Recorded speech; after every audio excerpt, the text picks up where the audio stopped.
मध्य भारत के चिकित्सा केंद्र नागपुर के प्रसिद्ध वक्ष शल्य चिकित्सक डॉक्टर शिल्पा गांधी ने हैदराबाद में एक 19 वर्षीय बीबीए छात्रा पर वैट सहायता प्राप्त thoracic outlet syndrome decompression surgery सफलतापूर्वक की। यह सर्जरी बेहद दुर्लभ और जटिल श्रेणी की मानी जाती है, जिसे पूरे देश में बहुत कम विशेषज्ञ ही करते हैं। रोगी पिछले 2 वर्षों से दाहिने हाथ की उंगलियों के गंभीर कंपन, हाथ कलाई की मांसपेशियों के क्षय और तेज दर्द से पीड़ित थी, जो कभी-कभी गर्दन तक फैल जाता था। अनेक जांचों और असफल दवाइयों के बाद उसे वक्षीय आउटलेट सिंड्रोम होने की आशंका पर सर्जरी हेतु रेफर किया गया। हैदराबाद के बंजारा हिल्स स्थित प्रमुख अस्पताल में हृदय शल्य चिकित्सक निदेशक डॉक्टर वी राजशेखर राव के मार्गदर्शन में डॉक्टर गांधी को इस दुर्लभ ऑपरेशन के लिए विशेष रूप से आमंत्रित किया गया। दोनों विशेषज्ञों की टीम्स ने मिलकर वैट्स तकनीक से पहली पसली को काटकर तंत्रिकाओं पर पड़ रहे दबाव को कम किया, जिसकी जानकारी डॉक्टर शिल्पा गांधी ने प्रेस कॉन्फ्रेंस में दी। हम जानना चाहेंगे आपसे कि थोरैसिक आउटलेट सिंड्रोम को पहचानना इतना मुश्किल क्यों होता है और क्या उसके मेजर कॉज दिखाई देते हैं? जैसा कि मैंने कहा, डिजीज इटसेल्फ रेयर है। 2 to 3 out of 1 lakh people, it is so rare and usually it is unreported as well. Patients भी उनको भी नहीं पता रहता है that they are suffering from a problem. Number one. Number two, they are misdiagnosed mostly क्योंकि neurogenic या नसों तार की नसों की सिम्टम्स ज़्यादा रहते हैं, तो they are mostly treated for vertebral problems, slip disc है, cervical है, इन सब का ट्रीटमेंट उन्हीं का investigations, उसी लाइन पे investigations usually चलते हैं.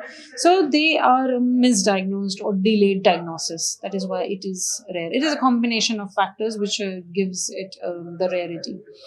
ये जो मैम 19 इयर्स की जो स्टूडेंट थी, ये कितने इसके सिम्टम्स गंभीर थे और कैसे स्टार्टिंग में मालूम चला कि सो जैसा कि मैंने अपने इसमें आई हैड मेंशन्ड आल्सो कि 2 साल से इसे सिम्टम्स हो रहे हैं. मोस्ट इम्पॉर्टेंट, उसका सबसे important symptom was shakiness of the fingers of the right hand. तो इंडेक्स फिंगर जिससे हम पेन पकड़ते हैं, लिखते हैं, शी इज बीबी, she is a student, she is already going और preparing for the exam, and slowly उसके बाकी के फिंगर्स उसमें भी ट्रेमर्स या शेकीनेस वो आना स्टार्ट हुए थे. When I saw the patient, she was literally, she was sitting on the bed and the finger, the hand was shaking. So literally without doing anything, even at rest. So there was a tremendous shakiness. उसके साथ साथ pain था overall right hand में, थोड़ा sensory loss या sensations कम, ऐसा मैं कहूँगी, वो भी था. Most important symptom tingling, numbness या झंझनाहट, है ना, तो वो भी थी पूरे राइट हैंड में. तो ये सारे symptoms actually I will call them, they were crippling symptoms. Crippling because उसका जो डेली एक्टिविटीज है, दे वर हैम्पर्ड. एंड स्लोली उसने नोटिस किया एंड दैट कि उसकी जो राइट हैंड की जो मसल्स है, ये flattening of the right hand, वो इसीलिए होता है क्योंकि मसल्स हमारे वीक होने जब लग जाते हैं तब. तो slowly she started developing the weakness of the right hand muscles as well, palm, especially the palm. And yeah, that's it. So the pain was not just in the hands, but it was also there occasionally on the neck, a little bit on the shoulders as well. ये ma'am watts द्वारा की गई surgery toss की open surgery से कितनी अलग होती है? बहुत अलग होती है क्योंकि I'll talk about the open surgery. Open surgery में हम क्या करते हैं, नेक के ऊपर 4-5 सेंटीमीटर का इंसिजन या नेक के नीचे 4-5 सेंटीमीटर का इंसिजन, कभी कभी दोनों. एंड जब हम ये दोनों इंसिजन्स लगाते हैं तो सबसे पहले बीच में आता है कॉलर बोन, उसे कट करना होता है. सो टू कट वन, तो एक पसली काटने के लिए हमें दूसरा बोन भी काट रहे हैं. So we are giving her one more kind of of fracture or maybe a defect. So that is the approach ये open surgery का.